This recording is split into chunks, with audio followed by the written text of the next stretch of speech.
This is Agriculture Today, and I'm Shelby Varner with the K-State Radio Network. Elliott Dennis, University of Nebraska at Lincoln livestock economist, kicks off the show as he explains details of the Lexington plant closure and its short-term and long-term impacts. K-State Extension agronomist Logan Simon continues today's show as he highlights the cotton season, what Kansas cotton is used for, and what research he is excited about. Ending the show is Monica Baker Swarts, owner of Baker Professional Accounting Services, as she discusses how she has been supporting farmers around Pratt, Kansas, and what she encourages people to keep in mind. That and more is coming up ahead.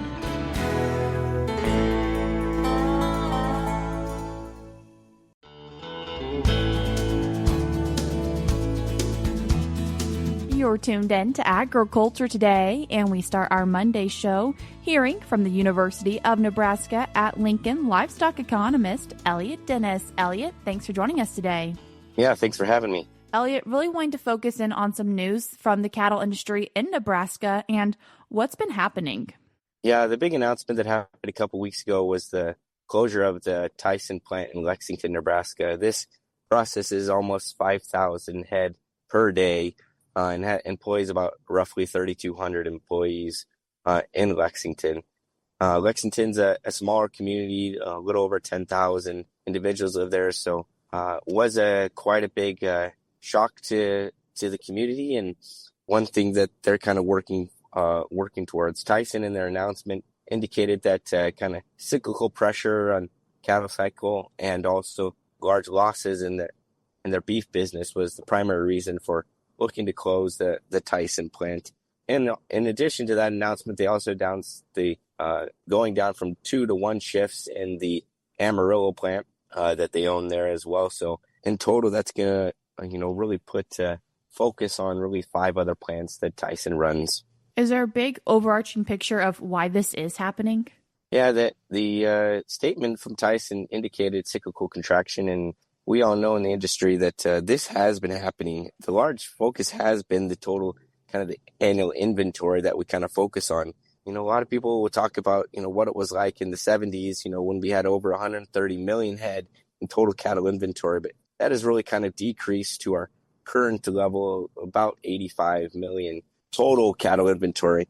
We'll look at specifically for beef cow, it's much lower in kind of that 28 million range. And so we've kind of been decreasing over time, and fewer cows ultimately means that we have fewer feeder cattle. And kind of the reaction to the market is to really try to increase weight. We've seen that over time, with slaughter weights. But even with that, we still have kind of a decrease in total beef production. This is really coming on, cyclical counter pressure on the packer has really come at a time also when we have the Mexican border closed and reduced a lot of the feeder cattle imports from Mexico. Ultimately, what this means is that packers run at lower capacity. Now, there's 2 different numbers that are kind of out there that are often talked about. The first is what's called nameplate capacity. Nameplate capacity is when a plant's built, that's what it's rated for on a 1 shift or 2 shifts and how many head they're actually going to kill. So, for example, the new sustainable beef plant that's going in was rated for about 1,200 head on 1 shift with about 350 employees. The other one is kind of, a rolling average or 3-year rolling average of what the industry has been doing. And that's sometimes used to look at, capacity. But when you look at, the capacity from the nameplate capacity, the plants this year were running at about 83 to 85% capacity. And when you compare that to, where we were at even in 2024, we were at 87, 88. And really the 5-year average, we were at, going into the fall, we should be normally at 91 to 93% capacity utilization. So both cyclical tightness and kind of the reduction in the Mexican feeder cattle has really put a damage on the industry this year. So when we look back, and you shared a few historical numbers, where are our packers usually concentrated at? Normally when there's a plant closure, we revisit, concentration in the industry. And I think it's a good time to really focus on that. When we look at kind of where plants tend to be located, a lot of the packing concentration difference between 1991 and 2021, has really shifted from kind of, Texas as a percent of total beef processing up to places like Kansas and into Nebraska. And so that's kind of where that shift has really been. When we look at levels of concentration, the common metric that's used is what's called the CR4, which is essentially, how much percentage of the total production is made up by the first 4 firms and then the first 8 firms. So the CR4 and the CR8. In the cattle industry, when we talk about the CR4 over time, it is really almost about, that 75 to 78%. When we look at the CR8, we're really into the, 83 to 80, 84%. So these are the, these top, 4 companies, top 8 companies. So really that is kind of where we're at on concentration levels. And when we look at kind of how that's changed over time, it hasn't changed dramatically since 1991. We've gone up, 2 or 3%. And so really the big 4, as we know them, there are 4 large packers, packer companies. But really when we think about, who those names are has really kind of rotated through time. Think of, as companies have been bought and sold. So, but the relative percentage of who's in the big 4 as a percentage of total cattle production has stayed relatively constant since really 1991. With that, we have plants that come in and out. We have new plants being built. We have new plants being closed. And really what we've seen over time is most of the plant closures that we saw from the early 1990s to today have been kind of smaller plant closures. These would be kind of the medium-sized plants. There are a few exceptions to that when we think about, some of the larger plants like the Cargill plant that was down in Plainview, Texas. Of course, in Kansas, we had the Emporia, Kansas plant in 2008 shut down. That was then converted to the ground beef plant that was then shut down in 2024. And also in Kansas, we have the ConAgra plant that burned down on Christmas Day. So there's been quite a few plants. And I think the real difference there is kind of understanding the difference between kind of this permanent plant closure and a kind of a temporary plant closure. And can you explain to us what is that difference? The permanent plant closure is we've lost that capacity forever. Temporary plant closure is when either there was some, for instance, a fire like we had at Finney County or the Holcomb, Kansas plant, and then it's rebuilt. And so we just lost capacity for a specific period of time. And I think long term, when we think about permanent plant closures, one of the things that I think was a good part of, the announcement from Tyson has been that there's this lead time, almost 2.5 months prior to them closing the plant. And this allows the industry to kind of work through it over the next couple of months to say, okay, where those cattle are going, allow producers to kind of work through different arrangements. The big thing that they're having to work through in Nebraska right now is freight. Who's going to pay for their freight? And what does that mean for the total profit of a yard on a pen of cattle that they're selling? And so that's the primary difference. We're losing that, but also the immediacy. When we wake up tomorrow and all of a sudden we don't have 5,000 head capacity and we don't know if it's going to come back online, like was the case for the Holcomb, Kansas plant. We struggled for almost a month figuring out if they were going to rebuild that plant. And when they finally made that announcement, the markets really reacted. The difference here has been that we know that the plant's going to close.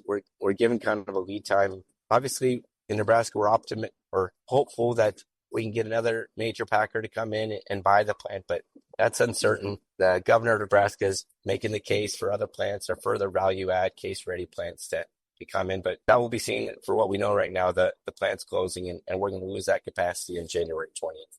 What impact does this have when things like this happen in the short term? Yeah, when we think about the differences between, let's say, like the Holcomb, Kansas plant and let's say this Lexington plant closure, is kind of how the markets react on the live cattle and the feeder cattle side. Really, in that Holcomb, Kansas plant, when that plant closed, we had almost a 15% decrease over 20 trading days, so roughly a month, and we were down about 10%. And so that's a pretty big impact, over time. And then the markets were able to rebuild over the next month. Compare that to the Lexington plant closure. We were down, probably 5%. We were limit down a couple of days, and now we've worked our way back up. The larger impact has been really the fallout from the Argentina, social media posts that saw large sellouts. Now the feeder cattle side was kind of similar, but to a lesser extent. We were limit down for, close to limit down for a couple of days. And now it's rebuilt, but once again, also on the feeder cattle side, the larger impact really for the industry was the Argentina. We put that in perspective. It's the markets have recovered fairly well as we kind of sorted out where those cattle go. Elliott, long term, what does this mean?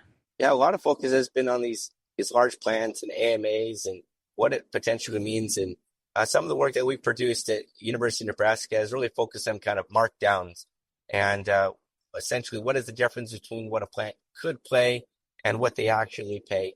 And ultimately what this means is that those markdowns are going to change and it's going to have spatial implications. We've put out a report and would encourage those who are kind of interested. It's by county so you can see what actually this means pre-Lexington plant closure and what it means kind of long-term and how this might mean for both producers within Kansas and throughout the United States. But even though the plant closure is in Nebraska, it's going to have broader implications on the long-run price for live cattle, regardless of where we're producing. Where could people find that report? Yeah, that can be found at cap.unl.edu. That's cap.unl.edu. And in the search bar, look for the Tyson plant closure. Elliott, I appreciate you taking the time to join us today. Yeah, thanks for having me. That was University of Nebraska at Lincoln livestock economist Elliott Dennis. As he mentioned, you will be able to find the report at cap.unl.edu. That is cap.unl.edu. I will also link it in today's show notes on agtoday.net. We're cutting to a short break now on Agriculture Today, but when we come back, we'll be joined by K-State Extension agronomist Logan Simon as he fills us in on how cotton looked this season.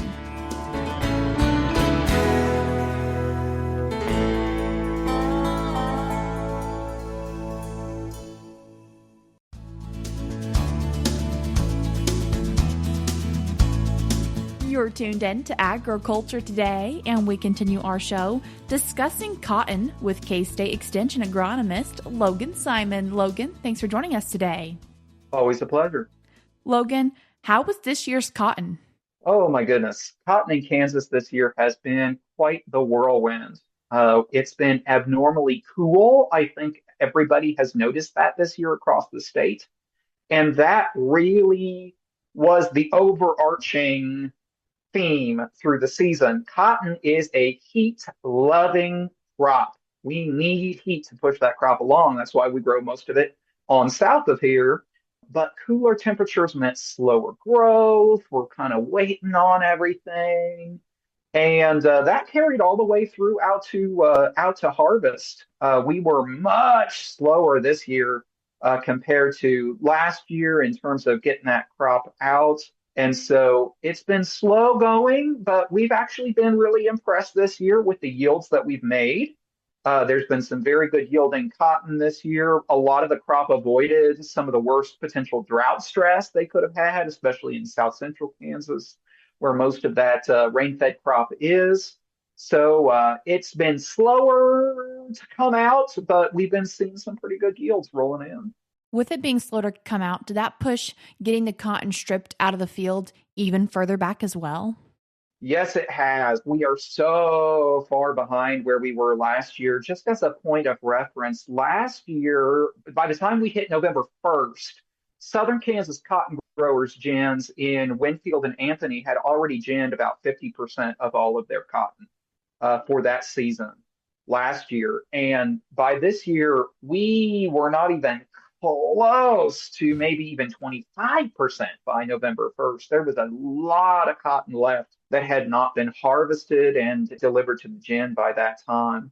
Just pulling up to see where we're at right now for reference, coming from our Kansas Crop Progress and Condition Report. This is the one that was released on December 1st.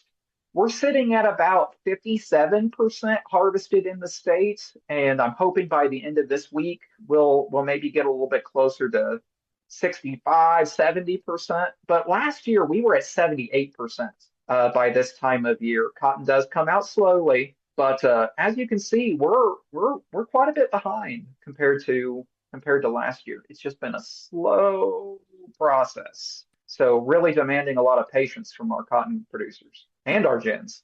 Does that create any concern for the crop and how well it's going to perform? Yes. So basically, when we think about yield formation, our yields are going to be complete. Some challenges that we can face when cotton is delayed in harvest is if we do have heavy rains or anything like that, you do have the risk of some of that cotton tagging out, as we call it, where the cotton starts to droop out of the boll. And of course, worst case scenario, it ends up on the ground. Fortunately, although we have had rains on this cotton this year since bolls have opened, but again, not harvested yet, largely yield is going to remain intact, and yield loss isn't really that big of a concern for me. However, we have to stress, and one of the things that cotton differs compared to our other feed grains that we produce here in Kansas is we get paid as much for quality as we do quantity. And the longer that crop sits out there, the poorer our quality will become. So some things that are going to remain stable are largely going to be fiber length and fiber strength, which fiber length and strength are things that are really more inherent to the variety that we grew. And so that was set by growing, good varieties adapted to Kansas. In that way, micronair, which is it's a factor that's mostly relative to the maturity of the fiber. We're seeing as we're moving on, our average mic is going down a little bit, ticking down. So we're seeing that. That's not necessarily surprising. The thing that really will catch us with later harvest is color, however. When you think about cotton fiber coming out of the field, the best is a good white fiber. It's clean, and it is easy for our end user to dye consistently. Thinking about most of our cotton products are going to be dyed, and so a good uniform color to the cotton that's coming in allows for them to appropriately dye that crop or that fiber and get the color that they're aiming for our textile, our end user. What happens when we're delayed is that we get rain events. That's really what catches us. Last year, in fact, was one year where we had some big rains in November, and so the crop that came out in October was great, and then everything later than that rain really suffered from color. We saw some of that this year as well, where we have had a couple rain events that have fallen on that crop since it's opened. And then what happens is from the bowl that fiber sits in, you get the leaching of tannins out of the burrs that surround the lint, and it stains our crop yellow. And the yellower that fiber, the poor quality we have. So far, we've largely stayed in the white or light spotted range for color, which is where we want to be. But I do suspect that as we see more cotton rolling in and in entering our testing facility at Abilene, Texas, we will see that color grade start to slip just because of the rains. Thinking about our end user, what most often is Kansas cotton used for? Yeah, most of our cotton is going to go into the market for denim production. So if you are a frequent wearer of blue jeans, thank you for supporting the Kansas cotton industry. So if most of our cotton is going towards denim, how do we get other cotton things? Yeah, so it's important for folks to know that we've got a couple different, we have two different general classes of cotton. In Kansas, we are largely growing what we call upland cotton. And that's what the majority of the United States cotton crop will be. But we also have what we call Pima cotton. And Pima is going to be what is used to produce what gets marketed as Egyptian cotton. So if you've ever gone to the store and bought yourself a nice new set of Egyptian cotton bed sheets, that's going to be a Pima cotton. And the difference here is simply the longer fiber length is the biggest difference that we have in Pimas. The industry's been really interesting to watch evolve. Pimas have now been hybridized with some of our uplands to create what we call hybrid Pima or extra long staple, ELS, staple being a term used in the cotton industry to refer to fiber length. We have some extra long staple hybrids that are grown now in West Texas, so that's started to move into what is a traditional upland production region, but it must be ginned differently to maintain that fiber length. And so for right now, until something changes, our our capacity to produce that and then economically get it to the gin for our Kansas growers is not there quite yet. As we look ahead then for the cotton crop, what are your hopes and dreams or advancements in technology or research that you're hoping to see for the crop? Yeah, so we got so many different things happening all over the cotton industry here in the United States. But one that does come to my mind and is exciting for me is what we call ultra low gossypol cottonseed. So to explain what this is gossypol is a compound that is produced by the cotton plant and concentrated in the seed. And it's kind of anti-nutritional is what it is. And it limits the options that we have for the usage of cottonseed oil. Cotton is every bit as much a potential oil seed as it is a fiber crop. And ideally, we call it dual purpose. But the gossypol concentration has been a limitation. Just now, in recent years, out of I believe either Texas Tech or Texas A&M, some researchers in West Texas have been developing what we call ultra low gossypol cottonseed. What this could do is expand the usage for cottonseed oil, including the potential to enter the food grade market, which would dramatically increase the value of cottonseed. Right now, cottonseed for our Kansas growers is over half of the volume, the max rather, that we are harvesting from our cotton fields, but it constitutes only 15% of the value of the harvested crop. 15% is small but meaningful. But if we were able to see the ultra low gossypol technology enter into the mainstream for cotton, we could dramatically increase the value of the cottonseed that our growers are producing, and in that way dramatically increase the value of that cotton crop. So I'm very excited to see where that goes and what the future might hold for ultra low gossypol cotton for our industry. Sounds very interesting, Logan. I appreciate you taking the time to join us today. Thanks for having me on. That was K-State Extension agronomist Logan Simon. As always, if you want to find more information from K-State's Department of Agronomy, you can do so by checking out their eUpdates, which can be found at eUpdate.agronomy.ksu.edu. I will link it in today's show notes on acttoday.net. We're cutting to a short break now, but stick around because we have more for you up ahead.